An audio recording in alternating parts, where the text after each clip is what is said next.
so much. My name is Richard Gage, AIA.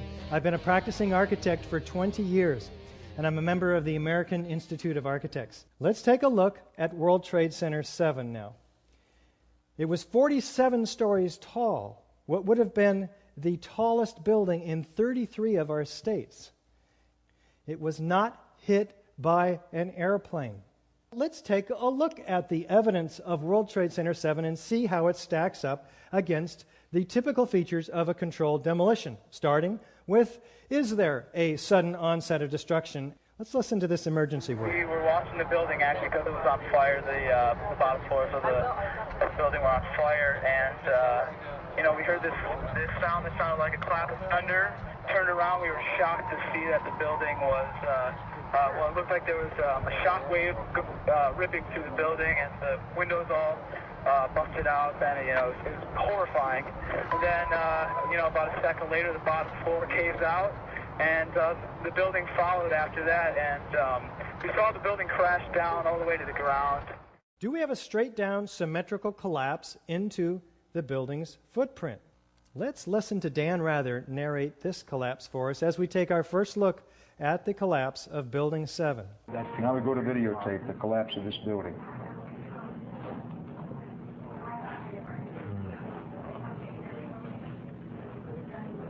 It's amazing.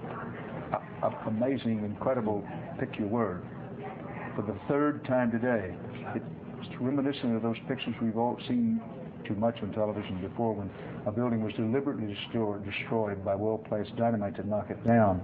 Let's take a look in this side-by-side comparison with a known controlled demolition on the right. Did the building fall into its own footprint? Pretty much so. Do we have demolition waves? And how do these remove the column support? Well, here's a floor plan of Building 7. Now, to bring a building smoothly, symmetrically into its own footprint without falling over, what we have to do is remove the core columns, because what we want to do is bring the outside of the building in on itself. Now, this involves a high degree of precision that fire is not capable of. Do we have a free fall speed of collapse through the path of greatest resistance? You can see, second by second, the building gaining downward momentum. You can plot the drop distance on a graph of time, and it fits the free fall curve almost perfectly. What does this mean? That the columns had to have been removed, and removed virtually simultaneously on each floor, synchronistically timed, so the building had no resistance virtually on the way down. Do we have a total dismemberment of the steel structure? We had a 47-story skyscraper compressed to 4 stories.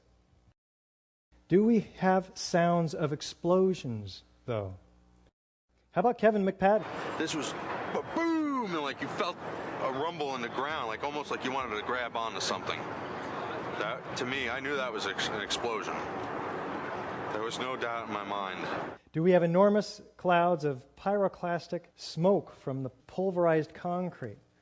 Watch the concrete entrained in the air racing down every street in each direction at 35 miles an hour.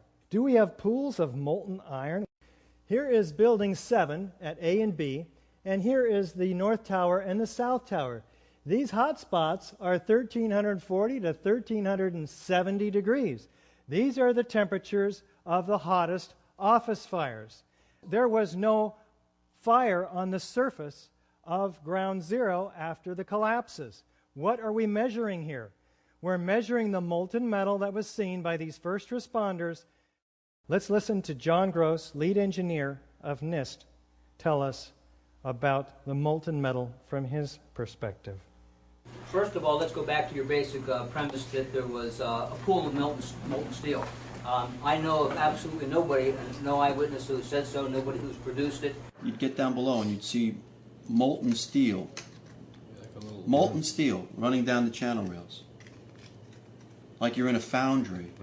Yeah, like lava. Like it was like lava lava from a volcano. No eyewitness who said so. There actually melted beams where it was molten steel that was being dug out. No eyewitness who said so. Underground, it was still so hot that molten metal dripped down the sides of a wall. Nobody who's produced it. What is the problem here? Somebody's lying. I'm going to leave it up to you to make your own conclusions. How about chemical evidence, though? What produced all this molten metal? And what is thermite anyway? Thermite. An incendiary used by the military, thermite is a compound of iron oxide and aluminum, which when ignited sustains an extreme heat reaction, creating molten iron. In just 2 seconds, thermite can reach temperatures over 4,500 degrees Fahrenheit, quite enough to liquefy steel. Dr. Stephen Jones performed chemical analysis on the previously molten metal. Dr. Jones received no less than 4 separate samples of World Trade Center dust, some of it from Jeanette McKinley's apartment across the street, where the windows blew in and filled her apartment with dust. Another sample was found like 10 minutes later on the Brooklyn Bridge. Well, he takes this and he puts a magnet over it, and he finds that there are small particles that come up to the magnet. Some of them are angular, some of them are round. They look like this. If you had thousands of cutter charges going off in the columns and beams throughout the building, and they were under this incredible pressure, what you'd see is something like this. Tens of thousands or millions of tiny droplets. What's the shape of those droplets? When a liquid is dispersed like this, its surface tension forms itself into almost a perfect sphere. Would there possibly be any unignited thermite pieces in the World Trade Center dust? Indeed, he finds it. It also comes up to the magnet from his dust samples. Many chips. This one, a 1/16 of an inch long, red on one side, gray on the other. The red side is composed of tiny iron oxide particles and aluminum. The Lawrence Livermore lab came out with papers about this stuff. The particles being so small allow for almost instantaneous ignition between the two chemicals, the aluminum and the iron oxide, producing very explosive results. He continues his study and finds additional chips that are partially ignited, with spheres embedded in them.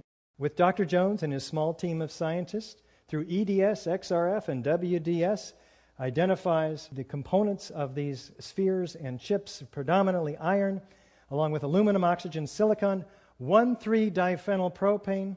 The results, coupled with the visual evidence, he says, at the scene, such as the flowing hot liquid metal, providing compelling evidence that thermite reaction compounds were deliberately placed in both World Trade Center towers and Building 7. These results are documented in a peer-reviewed journal.